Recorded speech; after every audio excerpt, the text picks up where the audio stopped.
오늘은 좀 평소와는 조금 다른 설교를 하려고 합니다.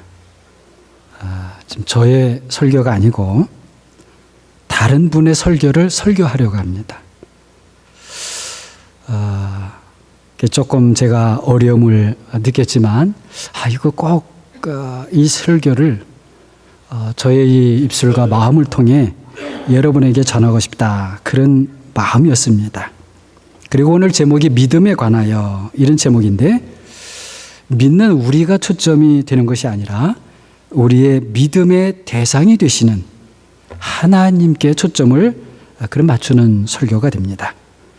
우리 보통은 하나님이 어떤 분이신가 이게 묻게 되면, 하나님은 우리를 사랑하시는 하나님이십니다. 하나님은 이 세상에 공의를 행하시는 하나님이십니다. 아니면 그 하나님은 우리를 구원하시는 하나님이십니다. 이렇게 말을 합니다.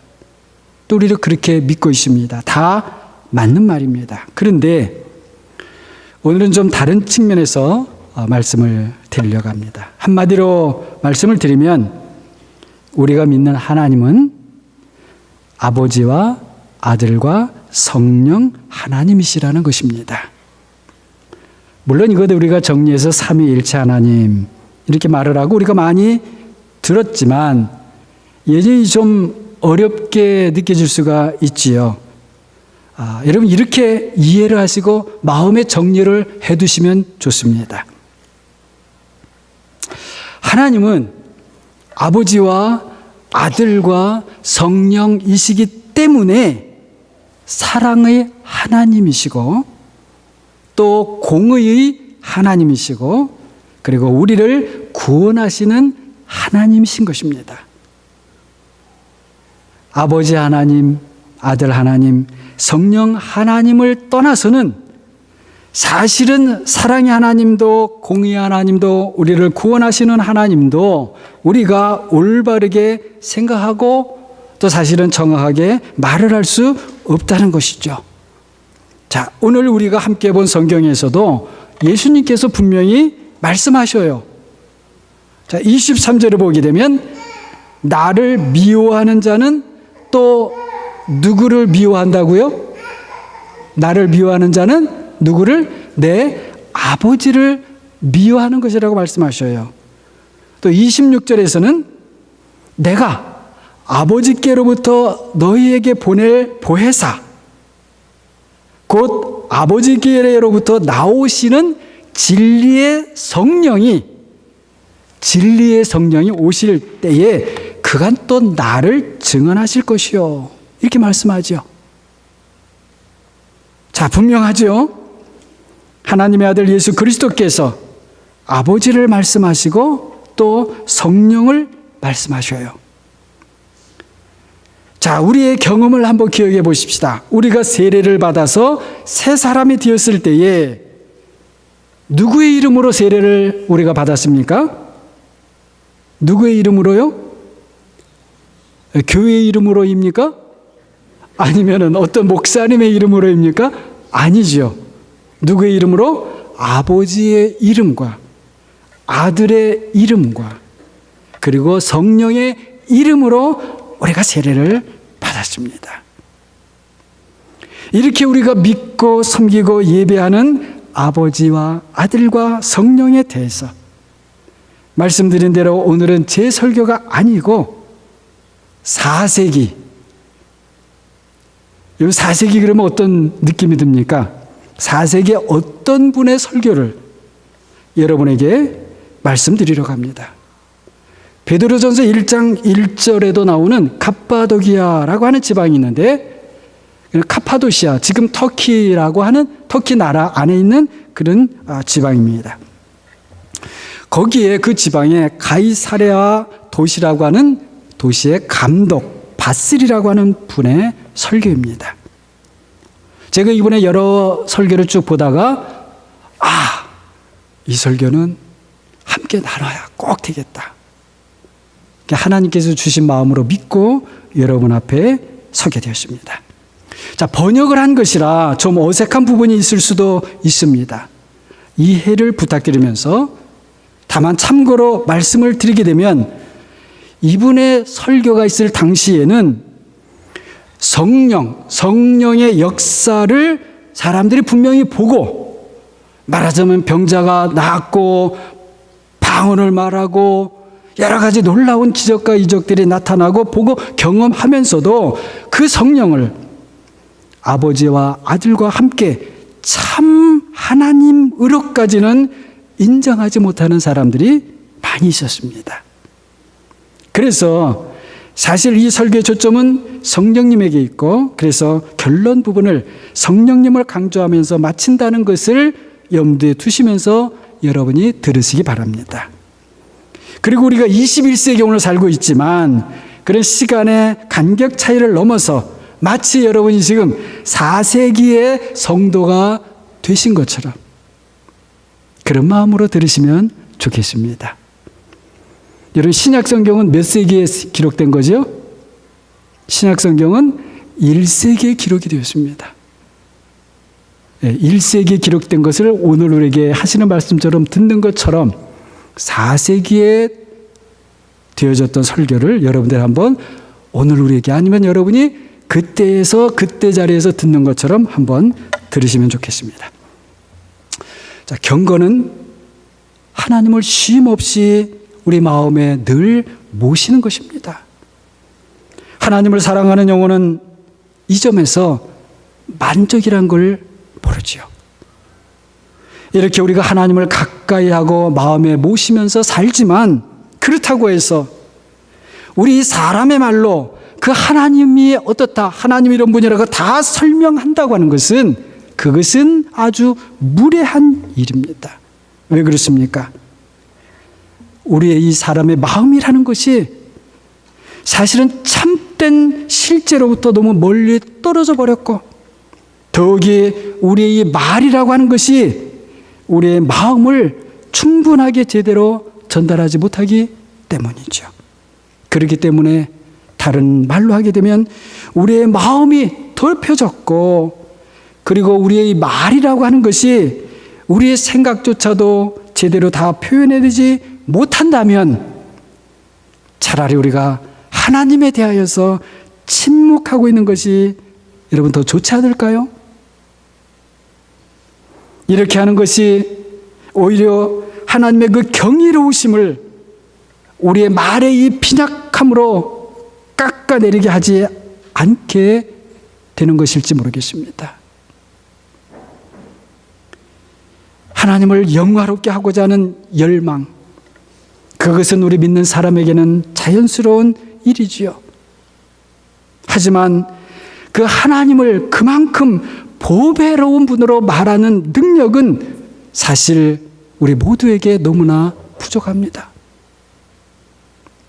경건에 대한 열망이 나타나는 방식, 우리 서로 다 다릅니다. 하지만 누구든지 자신이 하나님을 잘 알고, 그래서 하나님을 사람의 말로 내가 다 표현할 수 있다고 주장한다면 그 사람은 차라리 눈이 먼 사람이고, 그리고 스스로를 속이고 있는 것입니다. 우리는 참 지식에 가까이 가면 갈수록 그 하나님이 어떤 분인지를 표현하는 그 능력에서 더욱더 부족할 뿐이라는 것을 깨달을 뿐입니다.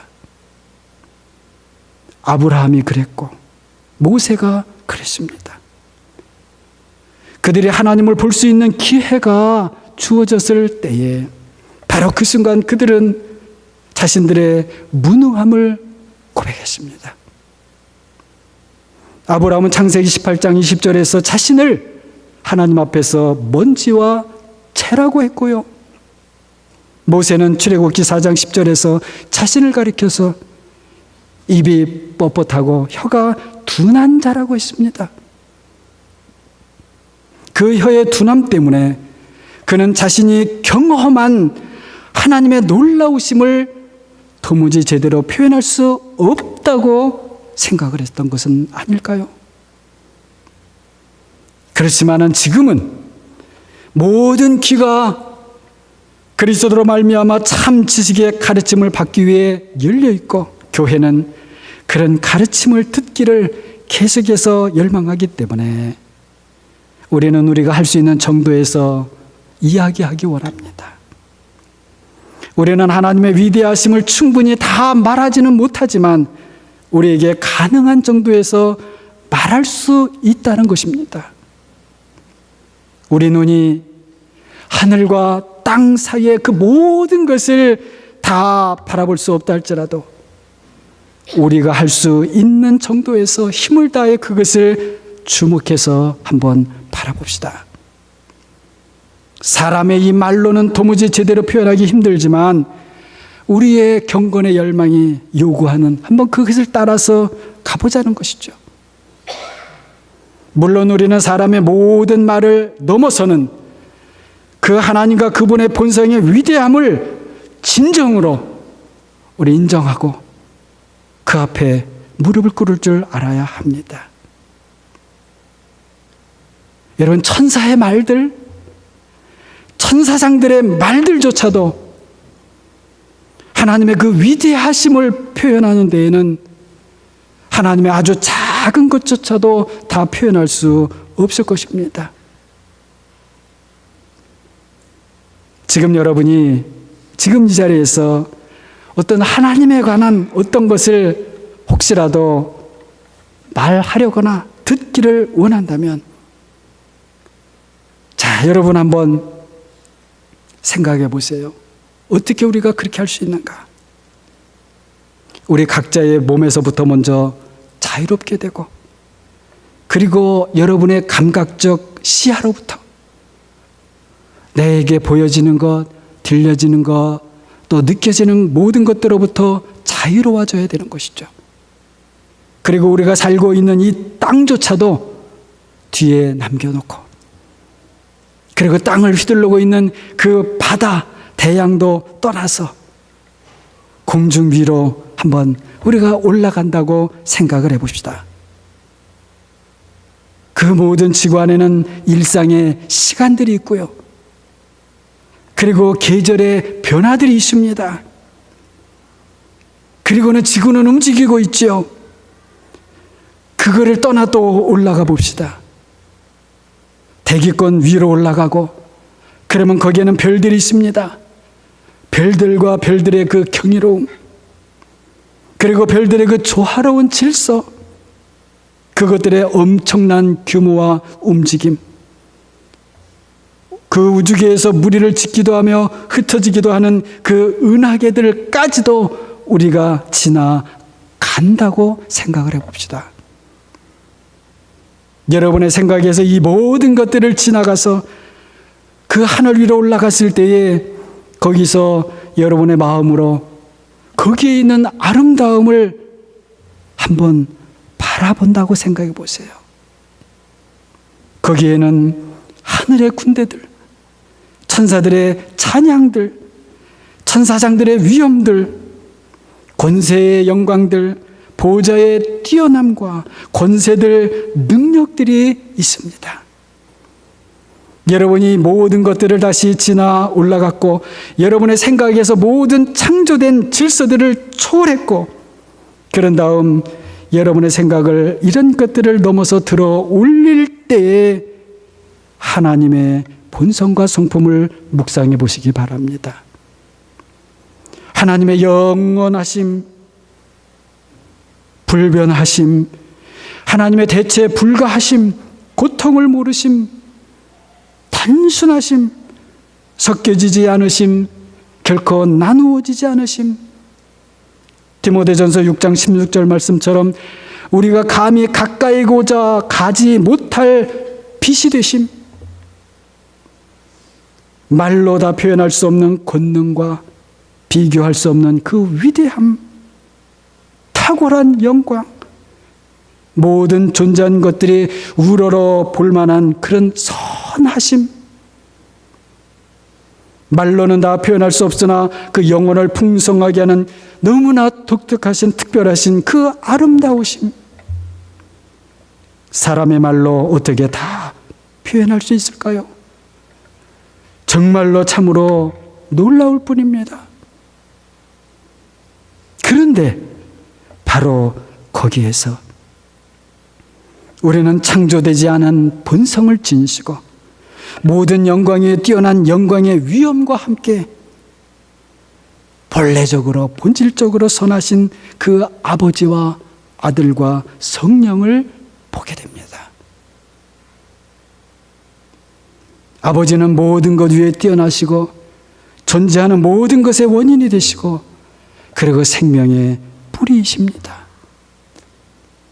그러하신 아버지로부터 또한 생명의 근원이 나오셨으니 지혜이요 권능이요 그리고 보이지 아니하는 하나님의 형상이신 그분입니다. 다시 말씀드리면 그분은 바로 아버지로부터 낳으신, 영어를 쓴다면 여러분 이해하시고 들으세요. begotten son, 아들이십니다. 살아있는 말씀, 하나님이시면서 하나님과 함께 계시는 분, 존재하시지만 우연히 계신 것이 아니고 모든 시간 이전에 계시는 분입니다. 그분은 아들이시지만 소유되어져 놓았던 것이 아니고 그분이 바로 모든 것을 만든 분이지만 만들어진 어떤 것이 결코 아니고 그분이 바로 창조자이므로 결코 피조물이 아니십니다. 그분은 아버지와 함께 모든 것이 되십니다. 지금 우리가 믿고 섬기며 예배하는 아버지와 아들에 대해서 여러분에게 말씀드리고 있는 것입니다. 그러므로 아들은 변함없이 아들이시지만 주님 자신이 말씀하신 것처럼 아버지가 그러신 것처럼 아들도 모든 것입니다. 요한복음 16장 15절에서 우리 주님께서는 무릇 아버지께 있는 것은 다 내 것이라. 요한복음 1장 14절에서 사도 요한도 말하지요. 우리가 그의 영광을 보니 아버지의 독생자의 영광이요. 다른 말로 해서 경이로운 그 영광이 아들이신 그분에게 선물이나 은혜로 주어진 것이 아니라 아들이 본래부터 아버지와 동일한 본성을 가지셨기 때문에 아버지의 신성의 위엄을 소유하고 계신다는 것이죠. 왜냐하면 무엇을 받는다라고 하는 것은 창조된 세계에서나 쓰여지는 것입니다. 하지만 본질적으로 가지고 있다라고 하는 것은 바로 아버지로부터 낳으신 분에게만, 비같은 대신 그분에게만 합당한 것이기 때문입니다. 그러므로 그분은 아버지에게 속한 모든 것을 원래부터 자신의 것으로 소유하십니다. 독생자로서 그분은 아버지에게 속한 모든 것을 자신 안에 품고 계십니다. 아들이라는 그 명칭이 그분이 바로 아버지의 본성을 공유하신다는 것을 가르쳐주고 있지요. 결국 그분은 다른 피조물들처럼 어떤 명령에 의해서 창조된 것이 아니고요. 아버지의 본성으로부터 나오신 것이고 그래서 모든 시간을 초월해서 즉시로 그 아버지 그분과 연합되었고 아버지와 함께 선함과 권능과 영광에서 동등하십니다. 참으로 그분이 자신 안에서 아버지의 모든 것을 나타내신 아버지의 형상이요 표상이신 것 그 외에 무엇이란 말입니까? 이후로는 여러분, 지금부터는 여러분이 복음서를 대할 때에 하나님의 아들이 그분의 육신 되심으로 말미암아 무엇을 말씀하시든지 그것은 우리 사람을 구원하시는 하나님의 일에 그분이 관여되셨기 때문이라는 것을 알아야 됩니다.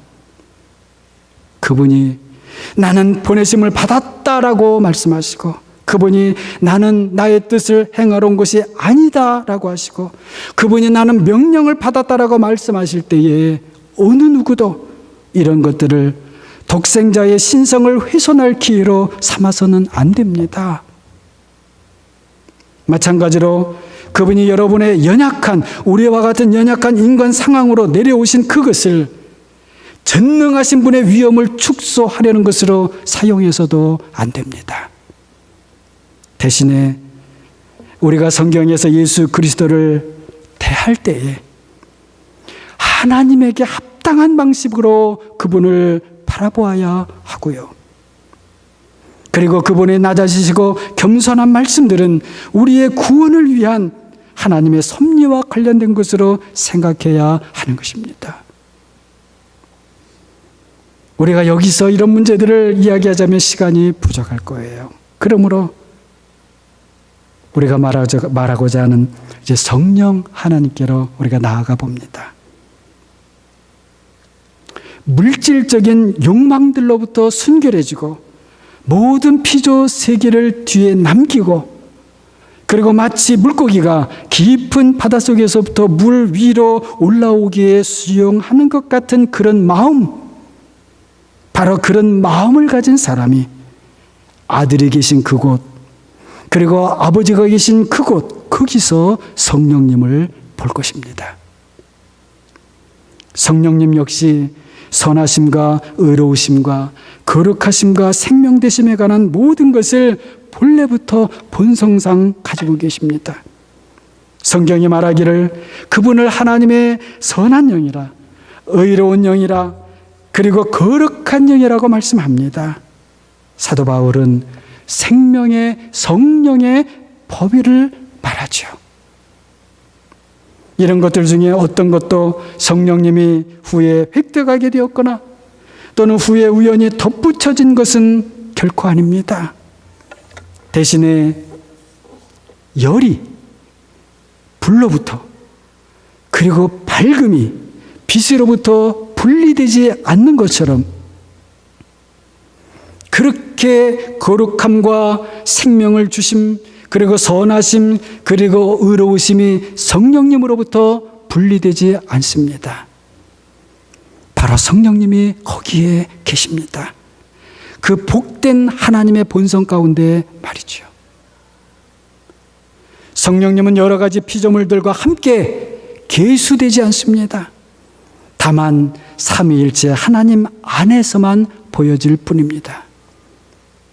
그분은 한 분으로 성경 어디서든지 표현이 됩니다. 그래서 다수 피조물들 가운데에 거기에 포함되지 않습니다. 왜냐하면 아버지가 하나이시고 아들이 하나이신 것처럼 그렇게 성령도 하나이시기 때문입니다. 히브리서 1장 14절에서는 격에 맞는 각자의 자리를 차지하는 부리는 영들은 헤아릴 수 없이 많다는 것을 우리에게 보여줍니다. 그러므로 창조된 질서 위에 높이 계신 분을 창조된 질서 안에서 구하지 마시기 바랍니다. 거룩하게 하시는 분을 거룩함을 받는 것들의 수준으로 내려오게 하지 마시기 바랍니다. 성령님은 천사들과 천사장들을 충만하게 하시고 모든 권세들을 거룩하게 하시며 모든 것들에게 생명을 불어넣어 주십니다. 모든 피조물들 가운데 나누어지고 다른 것들에 의해 다른 방식으로 참여된다 해도 성령님은 그분 안에 참여하는 것들에 의해서 결코 약화되거나 축소되지 않으십니다. 그분이 자신의 은혜를 모든 것에 부어 주시지만 결코 그분 안에 참여한 것들 중에서 증가되지도 않으십니다. 반대로 그분을 영접하는 사람들은 성령 하나님 그분은 아무것도 잃어버리지 않는다 해도 충만하게 채워집니다.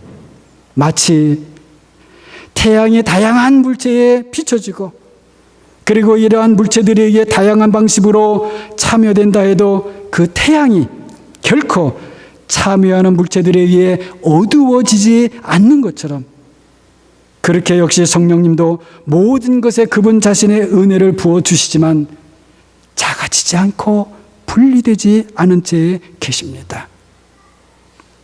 그분은 모든 것을 밝혀주십니다. 그래서 사람들이 하나님을 깨달을 수 있습니다. 그분은 선지자들에게 영감을 불어넣어 주시고 법을 만드는 사람들에게 지혜를 주시고 제사장들을 거룩하게 해주시고 왕들에게 능력을 더해 주시고 의로운 사람을 완전하게 해주시고 겸손한 사람을 높여주시고 치료의 은사 가운데 활동하시고 죽은 자에게 생명을 주시며 묶인 자들을 자유하게 하시고 이방인들과 나그네들을 양자된 아들들이 되게 해주십니다. 이 모든 것들을 그분이 위로부터 거듭남을 통해 우리 안에서 성취하십니다. 그분이 믿는 세리를 받아주셨을 때에 그를 복음 전도자가 되게 하셨죠. 그분이 어부들 가운데에 오셨을 때에 그들 중에 한 사람을 하나님의 지식을 아는 놀라운 신학자가 되게 하셨습니다. 그분이 회개하는 박해자를 발견하셨을 때에 그를 이방인들을 위한 사도요 믿음의 설교자요 택함받은 그릇이 되게 하셨습니다. 그분으로 말미암아 약한 자들이 강해지고 가난한 자들이 부유해지며 말에 능하지 못한 자들이 세상에 지혜로운 사람보다 더 지혜롭게 됩니다. 우리가 아는 대로 바울은 약했습니다. 그러나 성령님의 임재로 말미암아 그의 몸에 있던 손수건이 그것을 만지는 사람들을 치료했습니다. 베드로 역시 육신의 연약함 가운데 있었지만 그러나 성령님의 내주하시는 그 은혜로 말미암아 그의 몸에 의해 드리워진 그림자가 그 그림자조차도 병든 자의 병을 몰아냈습니다. 베드로와 요한은 가난했습니다. 은도 금도 없었기 때문이죠. 그러나 그들이 금보다 더 귀한 건강을 주었습니다. 왜냐하면 다리를 저는 그 사람이 많은 사람들로부터 금을 받았다 할지라도 그는 여전히 구걸하는 자로 남아 있었을 것입니다. 하지만 그가 베드로로부터 은혜를 받았을 때에 더 이상 구걸하기를 멈추고 사슴처럼 뛰며 하나님을 찬양했습니다. 요한은 세상의 지혜에 대해서는 아무것도 몰랐지요. 그러나 성령의 능력으로 그는 세상 지혜가 깨닫지 못하는 말들을 할 수 있었습니다.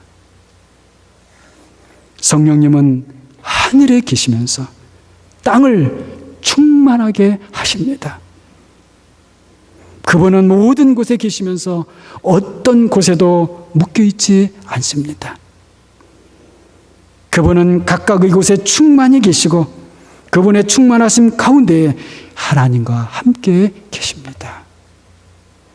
그분은 종으로서 자신의 복들을 나누어 주신 것이 아니고 오히려 스스로의 권위로서 은사들을 나누어 주십니다. 고린도전서 12장 11절에서 이렇게 가르쳐 주지요.